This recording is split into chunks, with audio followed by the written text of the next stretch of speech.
Hi, my name is Jim Donnelly. I'm a technical agronomist with DeKalb, Asgrow, and Bayer in Northern Illinois.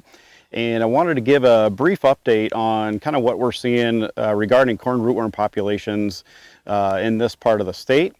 Over the past 2-3 years, we've definitely seen and been monitoring an increase, a trend towards higher corn rootworm populations as the years have gone by.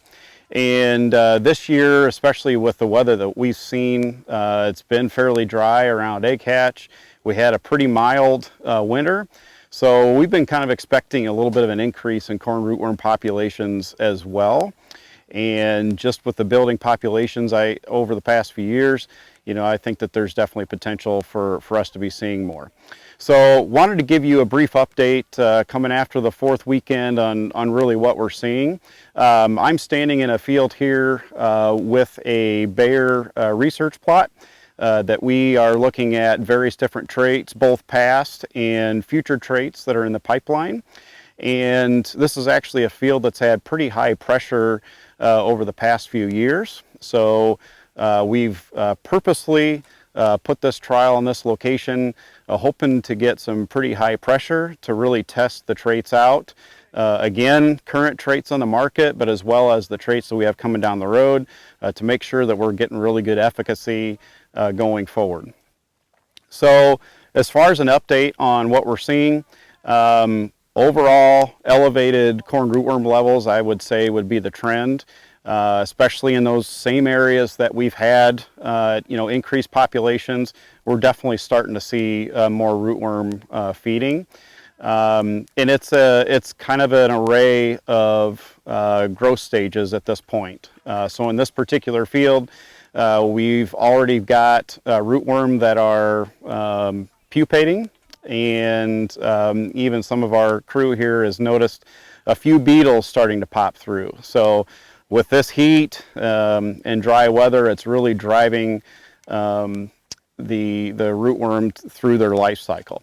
At that same time, there are also larvae that are pretty small in that second instar. So while we do have some that have advanced towards adulthood, we also have some that still have a lot of feeding yet to go.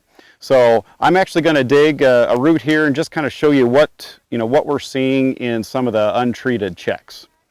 I would say just walking in here, we actually saw a few northern corn rootworm beetles, and we've seen a lot of northerns. Again, over the past few years, that particular population has climbed as well in northern Illinois. But yeah, we're already starting to see beetles, but I did want to show you kind of what we're seeing below ground.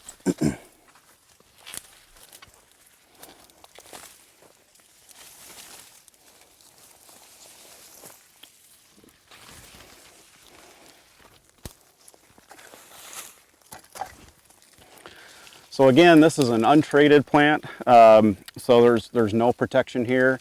This is just indication of what we have for pressure in the field. But as you can see right away, there's really nothing or hardly anything there as far as root volume. May have been a little compaction here anyway, which doesn't really help things out. But right away, I can see several roots here that have a lot of lateral branching that indicates some pruning. And then as you peel some of these back, you can see a lot of activity in these root tips, which is pretty common for corn rootworm. They will burrow down all along the roots, but a lot of times you'll see that pruning right at the root tips.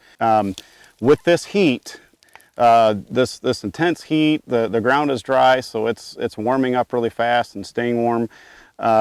This is really going to also accelerate the rootworm beetle through its life cycle, just like it is the corn. So they do have a lot of feeding to go, some of these, but they're also going to race through their life cycle faster too with this heat as well. So yeah, overall, pretty intense feeding here in the untreated check. Definitely needed a trait here for sure. But the overall message that I want guys to consider is please make sure you're out looking, dig some roots. Don't wait for that next wind event to push something over for you to find that out. Get out there, look, dig, And then, you know, the biggest thing is here in a month, make sure you're watching for those adult corn rootworm beetles. I really recommend trapping with those yellow sticky traps to get a good handle on populations. And you know, let that dictate what you do next year. Can you get by with the traded corn, or is it so high that you really need to rotate? That's a big question in Northern Illinois for a lot of corn growers, or at least it should be. So, Jim Donnelly, technical agronomist with DeKalb Asgrow in Northern Illinois. Hope you found this beneficial, and we'll see you soon.